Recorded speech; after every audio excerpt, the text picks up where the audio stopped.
Sekarang kita jawab soalan-soalan. Soalan ni ada yang melalui handphone, ada juga yang melalui zahir dan batin.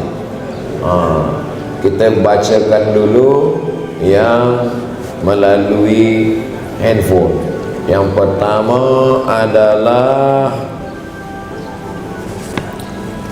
bagaimana mau bersyukur sedangkan hidup kita sentiasa ditimpa berbagai kesulitan? Kenapa kita merasa hidup kita susah? Akulah yang paling susah, sayalah yang paling sulit. Sebab kita tak membandingkan diri dengan orang lain. Nabi Ibrahim alaihissalam, ayahnya kafir, Azar namanya. Lepas dari ujian ayah, berhadapan dengan umat yang menyembah berhala. Lepas dari ujian umat, berjumpa dengan umat yang zalim ingin merampas istrinya. Lepas itu menikah dengan Sarah, tak ada anak. Lepas itu umur 86 tahun baru dapat anak, namanya Ismail.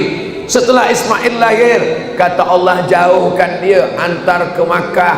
Sampai di Makkah setelah anak remaja, kata Allah sembelih dia. Ujian tak pernah berhenti. Nabi Musa alaihissalam belum lagi lahir, Fir'aun bermimpi nampak budak kecil menarik mahkotanya. Kata Fir'aun, tangkap semua perempuan, anak yang lahir sembelih hidup-hidup, dianyutkan ke sungai Nil.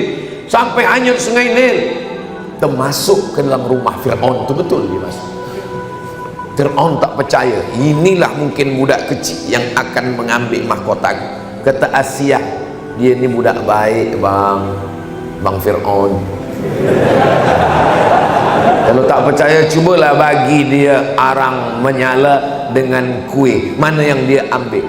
Setan sudah nak ambilkan tangan, malaikat mengalihkan, terambil bara api. Budak kecil masuk ke dalam mulut, lidah kena bara api.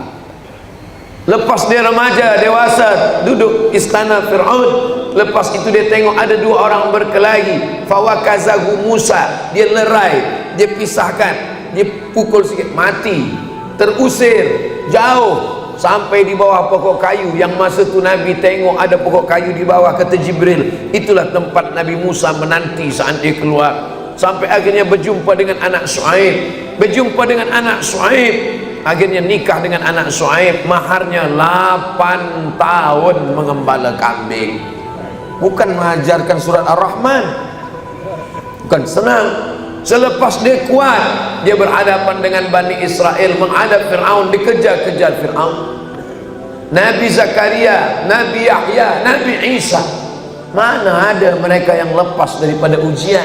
Itulah maka kita disuruh baca Quran, baca kisah Nabi-Nabi, orang-orang soleh, penuh dengan ujian. Nabi Muhammad SAW lahir, ayah dah meninggal. Kasih sayang ibu, emak meninggal. Kasih sayang datuk meninggal. Kasih sayang paman meninggal.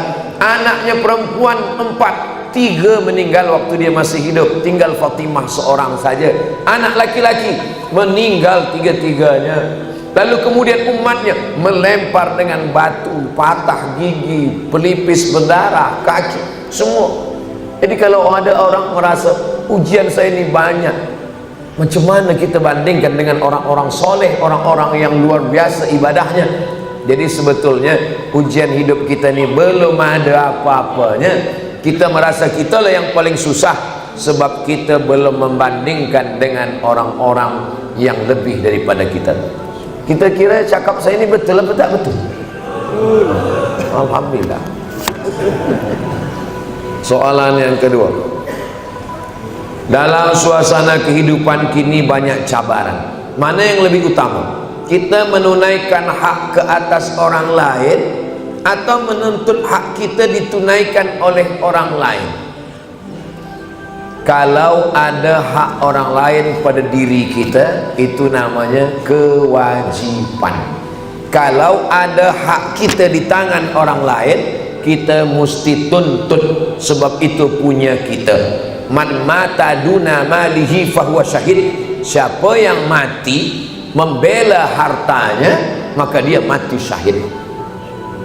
Tapi yang paling penting, jangan sampai kita memakan harta orang lain, menganiaya orang. Tapi kalau hak kita diambil orang, kita jangan diam, kita ambil balik. Yang paling penting antara keduanya, jangan sampai aniaya orang. Sebab apa? Sebab dosa zalim aniaya ini yang paling berat nanti di hadapan Allah Subhanahu wa taala. Saya Ustaz Abdul Somad, ada orang ambil duit saya, tapi saya izinkan sajalah. Izin apa takut? Ini kadang orang sebenarnya dia takut, tapi dia kata izin, saya ikhlaskan saja. Tapi tiap hari dia sebut. 3. Saya ada pinjam duit dengan sahabat. Kerana kesibukan perkara hutang tersebut, terlupalah hingga sahabat saya ini meninggal. Bagaimana cara nak bayar hutang? Cari anak dia. Anak bini dia tak ada lagi, ahli waris dia. Ahli waris dia pun tak ada juga, satu pun dah habis ditelan tsunami semua, habis ditelan bumi semua. Maka carilah masalih ammah, kepentingan am, ke tempat anak yatim, fakir miskin, masjid. Hitung kira berapa yang terpakai duit dia, 100 ringgit, maka bagikan, kembalikan milik umat kepada umat. Hadhihi ummatukum ummatan wahidah, ini adalah umat yang satu. Jangan sampai mati membawa hutang. Harimau mati meninggalkan belang, gajah mati meninggalkan gading, manusia mati meninggalkan hutang.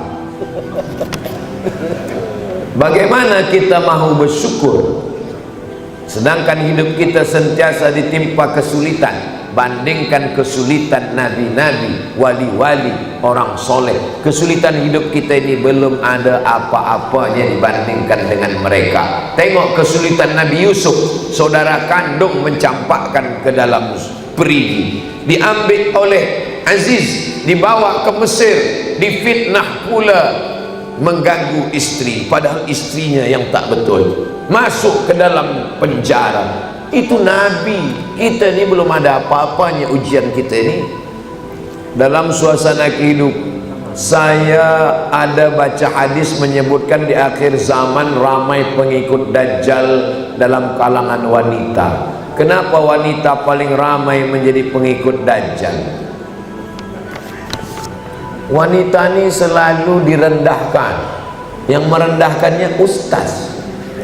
Yang paling banyak ikut Dajjal wanita, yang paling banyak masuk neraka wanita. Sekarang saya tanya, yang paling banyak di dunia ini lelaki apa wanita? Wanita. Yang paling banyak datang tazkirah pengajian lelaki atau wanita? Wanita.